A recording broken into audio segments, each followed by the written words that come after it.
All right, we are here live and direct again. Thank you again for joining me. This is Speaking with Ajani Bakari talk show. I come on every Monday night live on my YouTube channel. I'm your host, Ajani Bakari. I like to thank you for joining me this evening as I come on every Monday night to have a great discussion and a great show to talk about great topics and to be able to enjoy ourselves as the Monday evening is always a simple night for most folks. Hopefully you had a beautiful Monday. You enjoyed your Monday.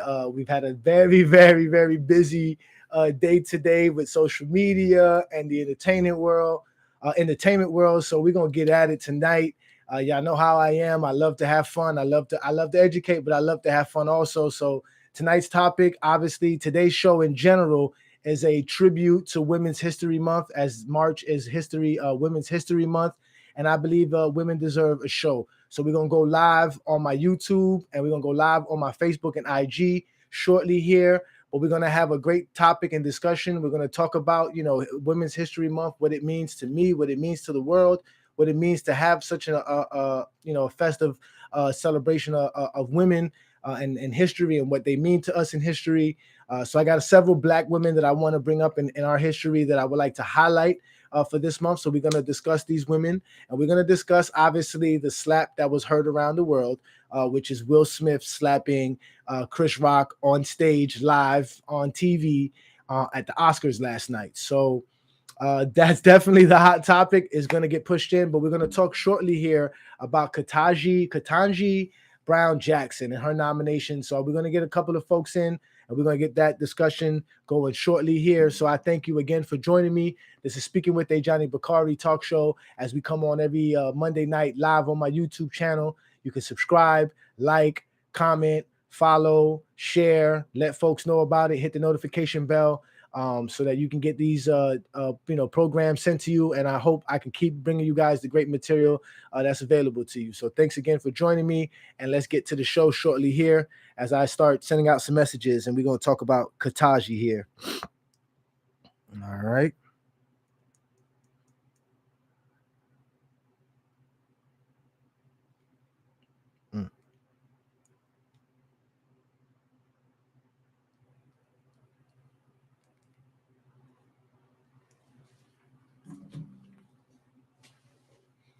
All right. Hopefully everybody's feeling good, doing good.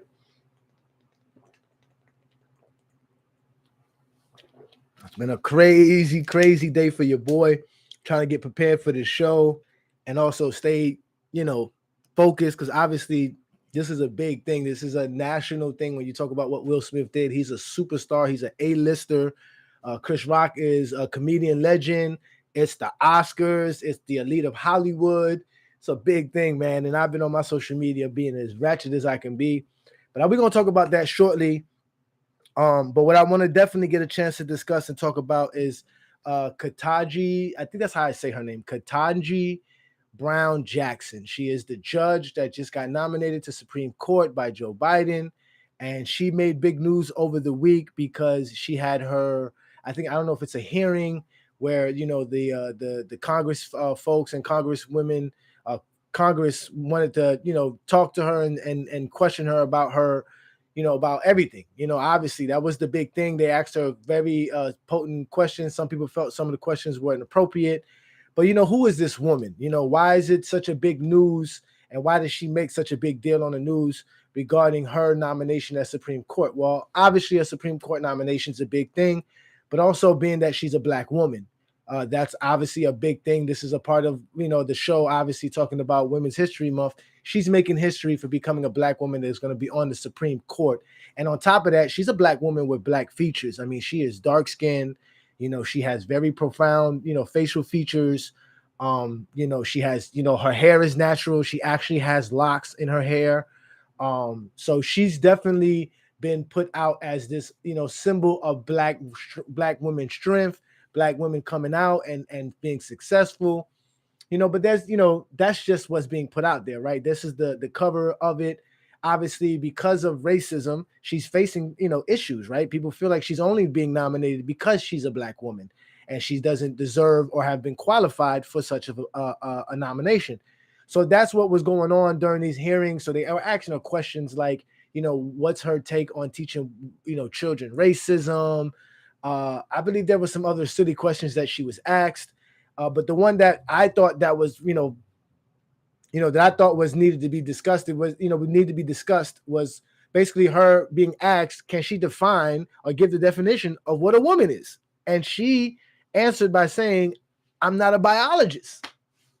Now, I mean, how hard is it for you to actually answer that question? That's a simple question to answer. I don't think that you need to, I don't think nobody's pinning you against any kind of wall by answering that question appropriately. I mean, you can give the biological term of what a woman is. You don't necessarily have to give the self-identification of a woman, which is seemed to be the big topic, because once we get to be talking about this topic we have here about Women's History Month, transgender women don't get included in this. You're not a woman.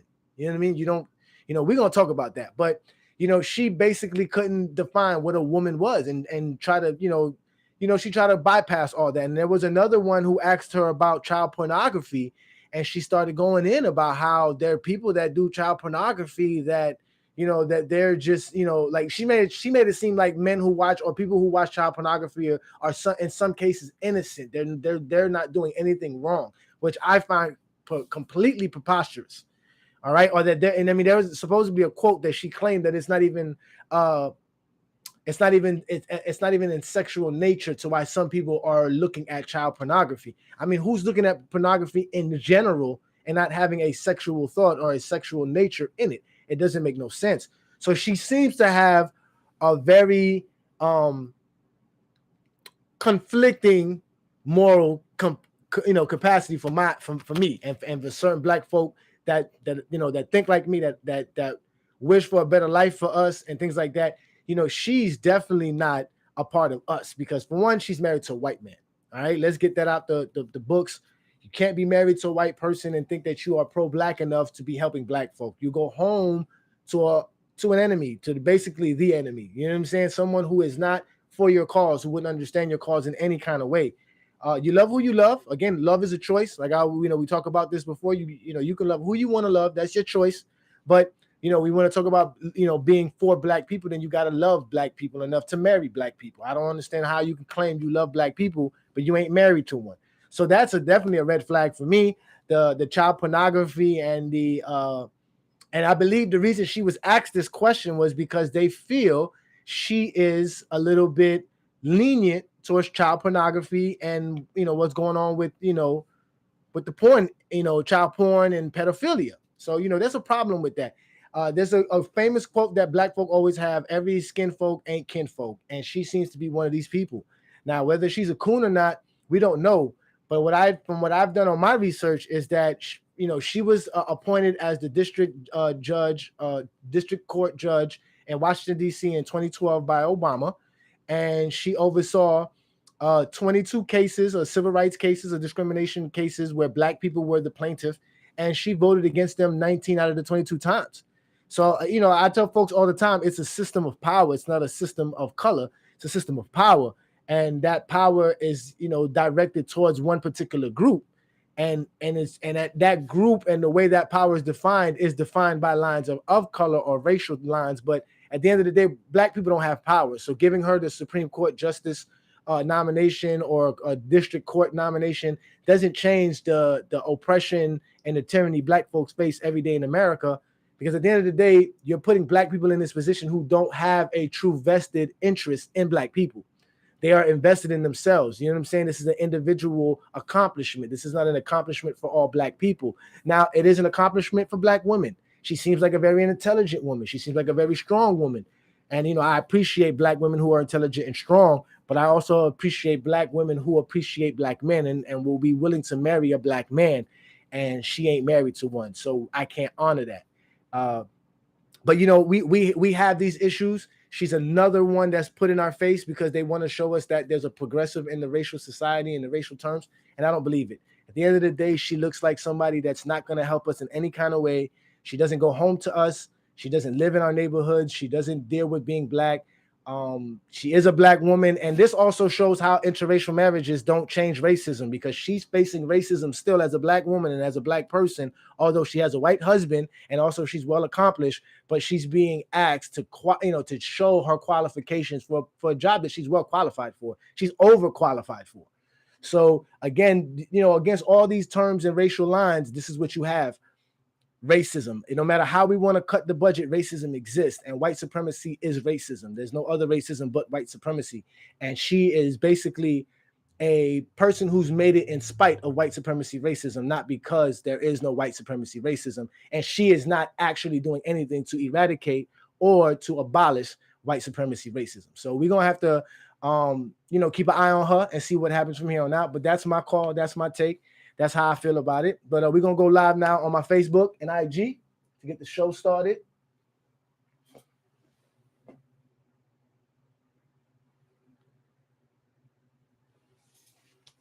All right. So here we go. As we go live on my Facebook, and I'm officially live on my IG now. I'd like to welcome my Facebook followers and my IG followers.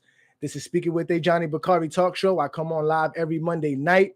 I'm your host, Ajani Bakari. Thank you for joining me as we come up with great topics every Monday night. Tonight's topics is going to be Women's History Month tribute. So I am honoring this show and the whole episode to Black women in history. And I want to give, a salute and praise to Black women in history. And today's a great day to do such, as we are at the tail end of the month. So hopefully you was able to honor some sisters this month. And we're going to talk about a few Black women in history that I feel need to be highlighted. And there's some that you would know about that are prominent, and there's probably some you won't know about. But today's topic is definitely going to be about, Women's History Month. It's a tribute to Black women. So I would love to, to do a show. I'm actually honored to do this show. And obviously, we're going to talk about the slap that was heard around the world. Will Smith slapping Chris Rock on the Oscars last night, national television. It has been flooding social media and all of the major news. Everybody's had their take. Y'all will have mine tonight. So I would like to thank everybody again for joining me. I see everybody showing up. What's good, Javier? Peace, brother. Peace to everybody. Rose, thank you for joining. You know what I mean? My brother, what's good? What's good, Slug? All right. So if you got a chance to go on my YouTube, some of y'all didn't, you can hear me talk about Ketanji Brown Jackson's nomination to Supreme Court judge. I had my take on that. I'll let you know about that once I make a clip, hopefully on that one. But again, tonight's show is going to be about, Women's History Month. As March is Women's History Month, we celebrate women and in history in this month, and we're gonna go back. I guess women need it just like we need Black History Month, because women are not honored enough in our society. And my show is very egalitarian. It's very equal. I believe in equality amongst the genders. So women get praised here just as much as men get praised here. So we're going to honor several beautiful Black women in history, and we're going to discuss beautiful Black women from our ancient African culture and ancient African history, and we're going to discuss the beautiful Black women in Black America. And also there's, there's so many Black women in history we could talk about. So I won't be able to discuss everyone here in tonight's show, but I have several women we're going to discuss, and we're going to get to the Will Smith and the Chris Rock slap that was heard around the world, man. I mean, gosh, that is something else, man. We definitely gonna get on that, though. We definitely gonna get on that for sure. You know what I mean? Peace and love to everybody again. Thanks for joining me. This is Speaking with Ajani Bakari Talk Show. I come live every night. Let everybody know, follow, subscribe, like, comment, share. You can go on my YouTube channel. That's Ajani Bakari on YouTube. That's also Ajani Bakari on Facebook. You can go on my IG account, which is Speaking with Ajani Bakari. That's speaking _ Ajani _ That's on IG. Y'all follow me there. The show will be promptly put on my YouTube channel once I'm done here, so you can watch it on YouTube. And let's have some fun. Let's enjoy ourselves. We'll get the show started here. So tonight's show, right? We are gonna discuss, Women's History Month, and this is a tribute to Black women. And what better way to talk about Black women than to talk about Jada Pinkett Smith, right?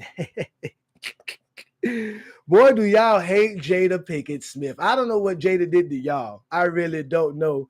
But y'all really dislike this woman. And she made history last night by showing her man that she needed him, and he stepped up to the plate. All right. Now, y'all know me. Okay, I'm a married man. I advocate marriage. I advocate husbands being husbands. I advocate wives being wives. And everything that I've ever heard from you guys on social media, on all these relationship talks and all these guru talks and all this other stuff about relationships and men this and women that, the number one thing that is always mentioned when it comes to being a good man, a good husband, a good man, a righteous man is being a provider and a protector. Okay, a protector. All right. Jada Smith is Will Smith's wife. Hands down. That's it. That's all you need to know. No more, no less. Whatever relationship issues they have, whatever relationship issues they made public, that's not public, that is their business. Jada Smith is Will Smith's wife. His love for her is his love for her. It ain't my love for her. It ain't your love for her. It ain't nobody else's love for her.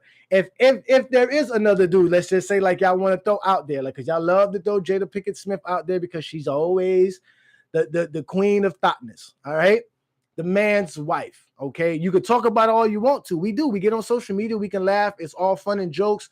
But do you do that to someone's face? Or do you have the balls to talk to a man about his wife in his face? Now, again, it wasn't about the joke. Everybody keeps saying, oh, it's just jokes. It's just joke. He made a very bad joke. It was a bad joke. It wasn't a good joke. She has a medical condition, whether he knew about it or not, which I don't think he did. He shouldn't have said what he said. It was on national television, and Will Smith had to defend his wife. Y'all don't understand that if you're not married, he looked at his wife and saw a look on her face that only Will Smith will know. Only Will Smith will know what that rolling eyes and face actually meant to Jada Pinkett Smith last night. None of y'all do. None of y'all do. Not even August. August don't know none of that. August don't know none of that. You see what I'm saying? All these other men that y'all want to throw, they don't know that. Will does know that. So it's his right as a man to stand up and protect his wife at that moment in time and let her know, I got your back, baby. I'm not going to let people just continually talk about you in any kind of way. Yeah, y'all can talk about the entanglements. Yeah, we can talk about Augustine. We could talk about her controlling Will. We could talk about her wearing the pants, him wearing the dress. All that is ha, kiki funny. But when you went a little bit overboard and talked about her medical condition, and she don't even want to be there. She's only there to support her husband. I'm quite sure they had a discussion about boycotting the Grammys. You see? So all this talk about being a good man and all this other stuff just went out the window with y'all because a black woman got protected by her husband. Because I don't see them as celebrities in this discussion. I see a black man defending his black wife. And I find it funny that y'all don't let a black man defend his black wife. He can't stand up for his wife. He can't stand up and speak for his wife. Y'all make fun of him for not being man enough. Now he's a man and y'all still want to make fun of the man. I don't get it. You feel me? So if y'all want to sit here and joke about it, we can, because I joke about it all the time. I make fun of Jada Pinkett Smith too. I've never made fun of her being bald. I didn't know she had alopecia to the show. I didn't know that's what it was because I don't follow these people like that. But at the end of the day, when you're talking about being a husband, that's your job. You got to protect your wife. He wasn't protecting all black women, but he was protecting his wife. He was protecting his wife.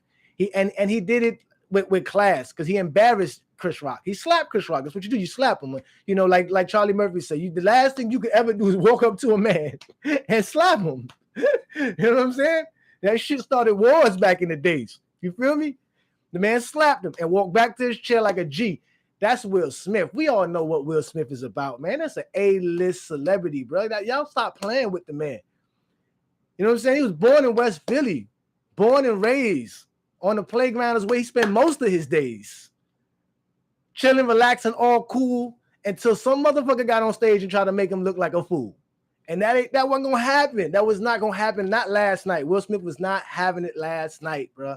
And then he wins the Oscar for Best Actor afterwards, which is another great tribute because not too many black actors have ever won that. I believe he's only the fourth male to ever win it. So, you know, he went on stage, slapped Chris Rock, and told him straight up, keep my wife's name out your fucking mouth. And I dare any one of you to say that you think that a man is supposed to sit there and let somebody disrespect their wife and not do nothing about it. Now, hey, If that's you, you know what I'm saying? Just say that. Just say that. Just say you allow your man to let you get disrespected in public. Or just say you allow motherfuckers to talk shit about your wife in public and your lady in public and you don't do shit about it. Because you what? You know what I'm saying? That, I mean, like I said, that's just the most ridiculous conversation I've ever had with you people on my social media, man. The man has a right to defend his wife. That is his wife. That is his wife. Remember these words that I'm saying. That is his wife, not yours, nobody else's wife. That is his wife. August Astina went to therapy over Jada. Jada broke up with August. August was the one hurt. August was the one depressed. August was the one going through shit when he couldn't have Jada Pinkett Smith in his bed anymore. Where did Jada go? Back to Will Smith. Y'all can keep up with the Joneses, but y'all don't keep up with the Smiths because they don't play that shit. That's some real shit, man. Y'all can't be out here trying to disrespect people's wives and don't think men ain't gonna come check you about their woman. I don't give a fuck who it is. That's my wife, man. That's his wife. He married her. They've been through shit together. Anybody who's been with somebody long enough and have dealt with whatever conditions or issues that individual deals with, and for people to be out in the public disrespecting them is one thing, but to be there on live national television, right? Not expecting to hear all of this. And then again, not expecting your wife to be in that predicament. You're not expecting your wife to be sitting there looking like a fool on national television because of her condition, not because of her actions or anything that she did wrong. She can't do nothing about not having her hair, bro. Yeah, again, he was better off making a joke about her infidelities and their infidelities. And that's another thing I want to bring up before I move on to the next topic, because basically, y'all are like feminine as fuck, man. Yeah, I mean, for real, y'all dudes are really, really feminine. All that masculinity talk that y'all be talking go right out the window. This is what women do. When a woman catches their man doing something wrong, they never let it go. They like continually bring it up. It don't matter what he do, how he do it, when he do it, she gonna bring it up. This is what you dudes do. Every time Jada is brought up, y'all can't help but bring up their infidelities and all this other. Y'all are just like females, man. Y'all are literally crying over another man's wife.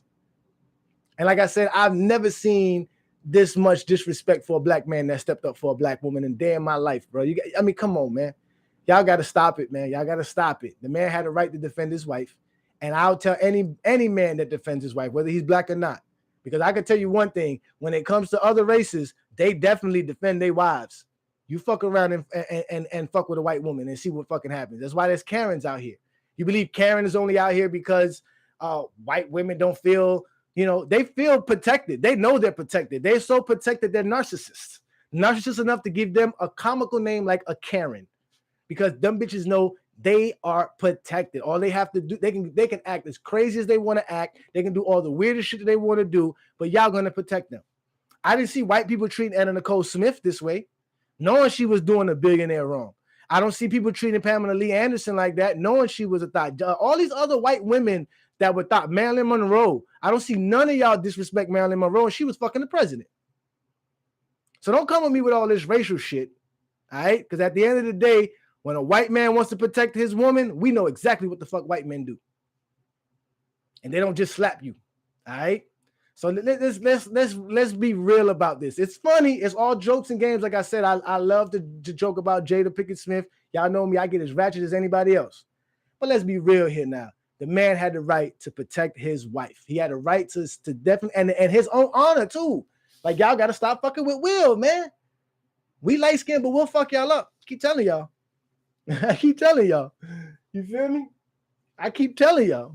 What you got to say, Fabian? Let me see what you're saying, Fabian. So if you go to a comedy show and a comedian makes a joke of your lady, you think you should go slap him? It happens. Yes. You show me the clip. Anybody, we're going to have weeks to talk about this. Y'all go point me out the clip where there's a comedian badgering a man's wife right there in front of that man's face. Go ahead and do it. Show it to me. And he don't heckle the man back, or he don't heckle the comedian back. And any man that does that is a coward. How you going to let somebody just sit there, just go in on your wife? So you telling me let's just say my wife isn't someone of a slim stature. She's a little bit heavy set, like in Nutty Professor. That's what I'm saying. Y'all literally don't live in reality, man. Y'all live in social media. Mike Tyson said it best. Social media got y'all thinking you could disrespect people without getting punched in your shit. Show me the comedian that makes fun of a man's wife in front of him and the man don't do nothing about it. And show me the comedian that has the gall to do that. Like, they'll make fun of relationship jokes. They'll talk general jokes. They'll make fun jokes that don't necessarily pertain to that particular couple. But let me show up with my disabled wife and he making fun of her while I'm there. Come on, man. Like, that, y'all got to be honest, man. Like, that's nobody. Listen, if you let people disrespect your wife in public, then just say that.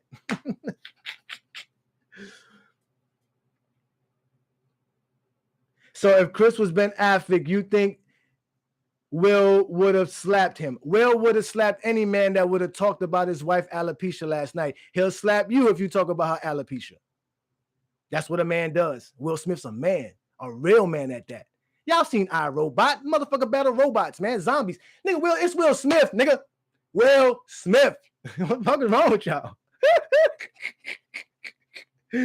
Yes. And I'm going to tell you this right now. Every white man know you don't talk about no goddamn black woman's hair. Bernie Mac said that shit on Kings of Comedy. A black woman to kick your goddamn ass, you fucking touch her hair, you fuck with her hair. We all know this. You don't talk about black women's hair. You leave black women alone about their fucking hair. You can't even tell them to go fucking natural. You leave them the fuck alone. They wear wigs. They got edges. They got fucking braids. They got afros. They got everything. Blonde hair, blue hair, green hair, purple hair. You just got to accept the shit. You don't, that's it. Black women in their hair is their fucking hair. Y'all should fucking know that shit. My Facebook just went calm right now. We're going to get back on my Facebook shortly and we're going to move on. Like I said, at the end of the day, bro, a man has the right to defend and protect his wife and his honor. And no matter what you say, he can do it whenever he wants to, wherever he wants to, for whatever he wants to. Okay. Peace. Alonzo, I see you. What's good? Annalisa, what's good, girl? Mrs. Cross, a beautiful black woman. Good to see you. Bring them on camera. Like I said, listen, show me the footage of any comedian. I'm talking about belittling somebody's wife in front of their face, bro. Like, you're not going to see it, man. You're not going to see it. They're going to be talking in general. Again, comedy is comedy. I've never said that. I've been heckled at a comedy show. I went to a comedy show once. I went to go see Gary Owens, and I said something that he heard me say, and he didn't let it go for 5 minutes. I was the butt of every joke for 5 minutes straight. Okay? That's fine. Again, as a man, I can take that. But if he started talking about my lady that night, shit, I probably would have threw a drink at his bitch ass. Straight up. So, you know, that's my take on that. Y'all got on my Facebook. Y'all can see what my IG says about that. We're going to move on to History Month, Women's History Month. And like I said, we're going to honor black women. We're going to protect black women. We're going to praise black women because black women are important to us as black men. We need black women in our lives. Our mothers are black. Our aunties are black. Our sisters are black. So we need all of these women in our lives. We need girlfriends. We need our wives. We need, you know, female friends, or however you want to say it, associates, business associates, partners. Black women have done a great job in being a part of society. And in fact, they are the reason why we have society. Everybody comes from one particular black woman in history. It's known as the Eve gene, the mitochondria. It exists in all human beings, and it can trace you back to one particular human being, which was a female about 200,000 years ago. All right. So women are the catalyst of our lives. And they got a month that celebrates them. And I'm proud to say that I like this month. I appreciate this month because women need to be honored in so many different ways because they do so many things, man. I mean, you know, like I said, I'm a married man, and that's why I'm married, because I grew up in a family with a lot of women. I saw a lot of strong women, and I knew that in my life I was going to need a female or another counterpart like her to help me be the type of man that I need to be. So, you know, now that we get to the idea of what women are and we get to celebrate it, you know, let's get it out the crux first. A woman is a adult female. Okay. It's a human adult female. She has a cervix. If you don't have a cervix, you're not a woman. Okay. She has a uterus. If you don't have a uterus, you're not a woman. Matter of fact, we're going to break it down and make it real simple. If you don't have a flexible pelvis, you're not a woman. Okay. Now, there are women out there who are, who are not able to be actual mothers and birth, children. And that doesn't go against them for being women. They're still women. They still have the flexible pelvis. They still have the cervix. They still have the nature of a woman, the nurturing, the loving, the intuition, all that exists in a woman. So a transgender woman is not a woman. Okay. If you were born a man, you're a man. Okay. Women are women. All right. Like I said, you got to have a cervix, a uterus, and most of all, you have to have a flexible pelvis. Only women have flexible pelvis. A man does not have a flexible pelvis. Our pelvis is as strong and sturdy as anything else. It will never flex or bend in any kind of way to allow life to come out of it. All right. So women have that right there. That's what women are. They are the creators of life. They are the catalyst of everything that we try to have and want. They have it already in them. They have us in them. They have themselves. We don't have, we don't have what women have. All right. So we're going to honor women today. Now, there's several women that I want to honor in the history. Now, we can go. I mean, there's a lot of beautiful women that's been around, right? We can praise women forever. And on this, I can be here for all night long, but we're not going to be here all night long doing that. But, just to start off, if we go back to ancient African culture and ancient African civilizations, as I told you, majority of ancient Africa was matrilineal. So we had great women rulers, great women people, great women who were there for their people and were able to provide for their people, protect their people. They did a lot of beautiful things. We can go back to as early as the ancient Egyptian society. We had Queen Ty. I mentioned her in my polygamy topic. Queen Ty was a very prominent woman. She was the reason why her son was the king, which was Amenhotep the fourth. And he was also changed to Akhenaten. I believe that was his name, Akhenaten. And she was also, a prominent woman. She held, a status. She was an advisor to the ruler. She was definitely a woman of high status, high power. So that's another woman. Then you have, Queen Nefertiti, which was considered the most beautifulest woman ever in history. The records of her state that she was just, phenomenal. Nefertiti was married to Akhenaten, and they had a beautiful dynasty, a beautiful regime in Egypt. And it's still to this day one of the greatest dynasties of Egypt. And it started with Queen Ty because she was the queen. And then we have other, beautiful sisters from Africa like Queen Ya Asantewaa. She was an Asante ruler who helped fight the British and keep, slavery away from the Ashanti kingdom as much as possible. She was, like I said, she was a ruler. Black women held power in Africa. Then you have like Queen Nzinga, which was from Angola. She fought the Portuguese. The infamous, story of her is that when she went to meet with the Portuguese to negotiate treaties and the boundaries of slave trade, they wouldn't let her have a seat in the place that they were at. So her soldiers or her assistants, they were men. They got on their hands and knees, and she sat on their backs as they sat there and discussed, what they were going to do on her land. And she made sure that she spoke her word and let them know that she was a woman of power. It was something that shocked the Europeans because, grown men getting on their hands and knees for a woman was something that they've never seen before, never was something that they could appreciate in Europe. So, you have all these beautiful women, and you have recent women of Africa like Winnie Mandela. Okay, we all know Winnie Mandela is a beautiful, strong Black woman from South Africa. She married Nelson Mandela. Nelson Mandela, right before he got incarcerated for treason, he got incarcerated for life. He sat in prison for over 20-something years. But she kept the fight going while he was in prison, and anybody knows about apartheid Africa. It was real rough. It was real gruesome. White folks didn't play in South Africa like white folks didn't play in Mississippi. So, she fought them for decades, and she got her husband out of jail. They eventually got divorced after he got out of jail. She was very militant. She was very, very militant. She was a no joke sister. Like I said, Black women have always been strong. So she's another great woman. These are all the African women in history. They definitely should be honored. Some of them are on our walls. You can see Winnie is there. I have, Queen Nzinga here. So, they get honored, so that's a beautiful thing. Those are the women of ancient African cultures. Then we have other sisters, obviously, from African-American culture and also like the Caribbean. There was beautiful women in the Haitian revolution that helped create the Haitian, culture and society. Jamaica have their folks, Bahamas, throughout the Caribbean, there's beautiful black women and beautiful stories of black women. California is named after a beautiful black woman, a story of Queen Khalifa. So, you have all of these, history of black women, showing themselves and being a true integral part of our society.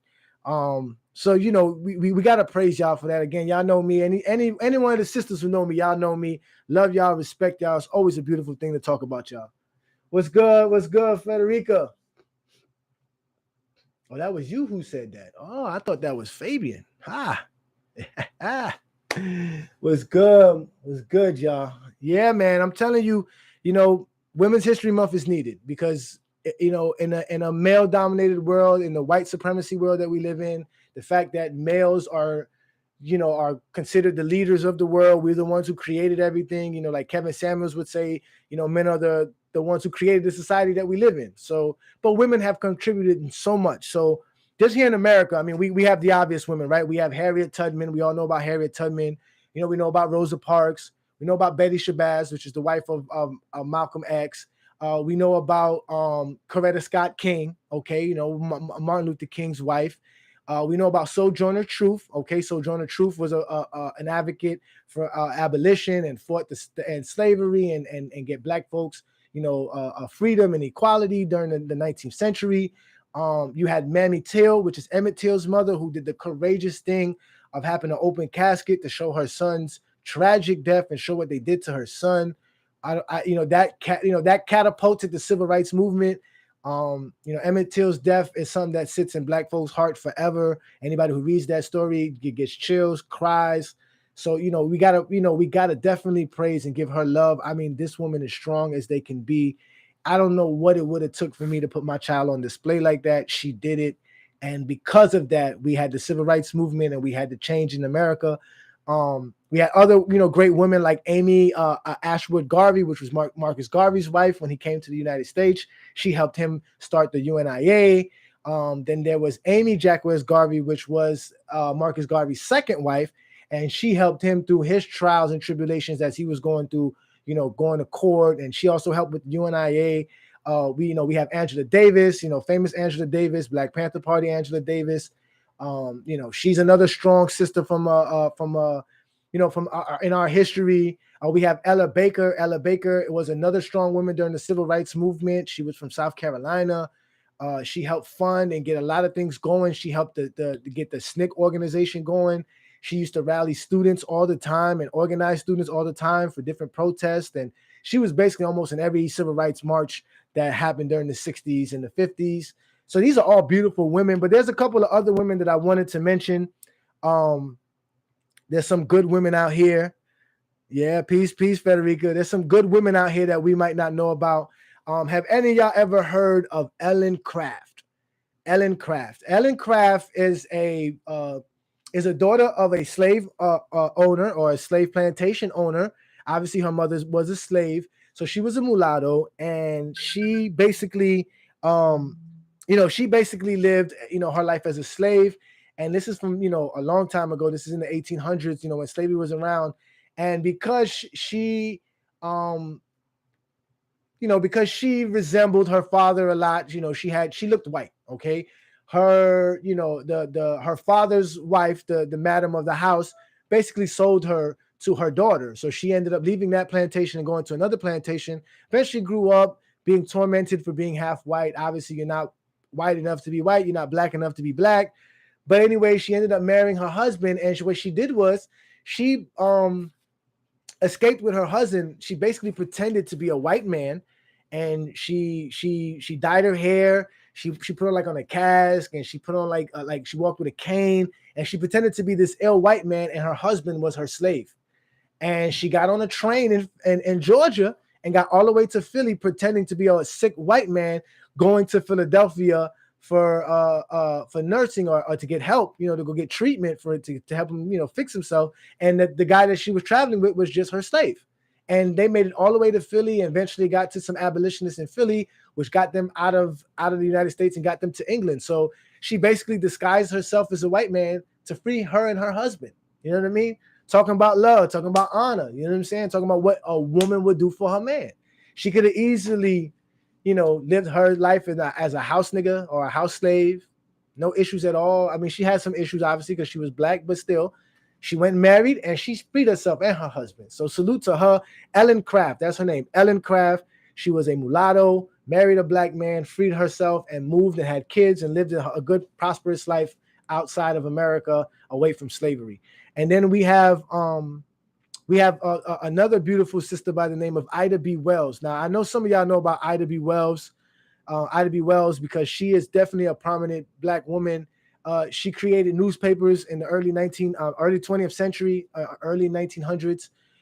She was a very prominent speaker against lynching. She watched her family members be lynched, so she definitely wanted to stop lynching. She tried to get a lynch bill passed in the early 1920s that never really got passed till 2022. But she was definitely an advocate against it. She wrote the first book on lynching called the Red Records in 1923. She had, funded plenty of newspapers, published plenty of articles. She worked with Thomas Fortune in articles, and she worked with also the Negro World, which was Garvey's UNIA's newspaper. She also helped founded the NAACP. So Ida B. Wells was a very prominent activist for black people. She was a strong woman. She spoke her mind. She carried 2 guns with her everywhere she went. She had 2 handguns with her because of that much threat, because of what she used to speak about, about lynchings, about black people that got lynched. She made it a daily thing. I don't know if any of you guys are familiar with the famous march they had in Washington. I believe it was in 1914. She was a part of, where it was a bunch of black women who had basically a march in Washington, D.C. about lynching black men. And one of the main phrases, the slogan was, "Did you know a black man was lynched yesterday?" So she was a strong woman, put herself on the line, a tribute to her, another great black woman in history. So we're going to honor Ida B. Wells. Then we have another beautiful sister by the name of Queen Mother Moore. She's from Louisiana. She saw her grandfather get lynched, and she decided she was going to fight racism ever since. So, she has a 3rd grade education. So what she decided to do was get with any organization or any group that was down for fighting racism and helping black folk. So she joined the UNIA, which was Marcus Garvey's movement in the 1920s. They wouldn't let Marcus Garvey speak in Louisiana and New Orleans, Louisiana. So her and 3,500 armed black men marched to City Hall to demand that they let Marcus Garvey have his speech and to speak to the people of Louisiana about black struggle. And I believe she was successful. They were successful in letting Marcus Garvey speak. She started her own organization. She started the Universal Association for Ethiopian women, which were basically for black women. And she was actually one of the first activists to say that we were African. She didn't like the term Negro, colored. She wanted to be called African American. She liked the term being called an African. She said we were Africans. She started the African American Cultural Foundation. Queen Mother Moore was serious, man. She was no joke. She actually got her name known as Queen Mother Moore by black students in the 50s because she was always there. She was always with the people, and they just felt that she was just a mother and a nurturing woman, and they loved her for all her knowledge and all her tutoring and everything that she did for the black folk. So they called her Queen Mother Moore. So Queen Mother Moore is another great black woman in history that we have to definitely tribute and give honor to. But there's a couple of more women here before we get going. But let me see if anybody else got anybody to chime in on. Hey, there's some soft ass niggas. Yeah, man. Like I said, man, we gotta honor women, man. We gotta honor women. Beyond if it's just black women. I know we have some, I have some Hispanic friends. I have some, even though Hispanic is not a race, but you have to honor Hispanic culture and Hispanic women. You gotta, we gotta honor the women in your lives, man. The women definitely do a lot for you. We can't live without them. We need them. So it's a good thing that we're going to honor women every March. And I hope you honor the women in your life and honor the women in history. But let's move on to other things that women do, right? Because women are not just freedom fighters, like I like to talk about, but there's women that are educators, right? Women are entrepreneurs. Entrepreneur black women are a big thing, like Madam C.J. Walker. Madam C.J. Walker is the first black female millionaire. Okay, she got wealthy by creating black hair care products. She basically, we were talking about black women hair. Madam C.J. Walker is the genesis of Black women and how serious Black women take their hair. She came up with the hot comb or the pressing comb to straighten out Black women hair, the relaxer, the conditioner, so that Black women hair would get straightened out. She basically created a whole empire off of Black beauty care products, and she was the first Black female millionaire. Her estate was worth over $2 million when she died. She also funded institutions such as the Tuskegee Institute. She also other colleges like Bethune-Cookman, which we'll talk about that shortly. She also helped Marcus Garvey's movement, all the movements in her time. She was definitely a true entrepreneur, strong businesswoman, had a strong business, and they made a lot of money selling hair care products. And the reason why you see Black women take their hair seriously is because of Madam C.J. Walker. She gave Black women a chance to be beautiful. Okay, because like we talk about racism, Black women are always told you're not beautiful. As a matter of fact, the darker you are, the more the more pronoun or the more profound your African features are, the less likely someone will call you beautiful. And Black women have to deal with that as little girls, man, growing up and having to deal with people saying, "Oh, you ugly," and this, that, and the third. So I can see why Will Smith smacked the shit out of motherfucking Chris Rock. But then, and then we got other beautiful women like Shirley Chisholm. Everybody knows Shirley Chisholm is the first Black woman congresswoman. She's the first Black woman to go for president or run for president, the first woman to run for president. And then we have other women like Mary McLeod Bethune. She was a strong Black woman in her day. She believed in education. She wanted to be educated, so she went out of her way to create educational institutions. She found out that the state of Florida didn't have any Black schools. So what did she do? She moved to Daytona, Florida, and she started her school, and she started with 5 students. And it basically became, let me get the name of the school here. It became the Daytona Normal and Industrial Institute for Negro Girls. And then she merged with Cookman Institute in 1923. And that's where we get Bethune-Cookman College today, which is a prominent HBCU. Mary McLeod was a strong woman. Like I said, we all talk about it, but they're strong because they have to fight for everything. Because you got to remember, women were not allowed to do certain things, man. Women were not allowed to just be expressive. They were not allowed to talk unless they were spoken to. And here you are, you have educated women. You have women out here just trying to, create new avenues for Black people, for Black women, for women in general.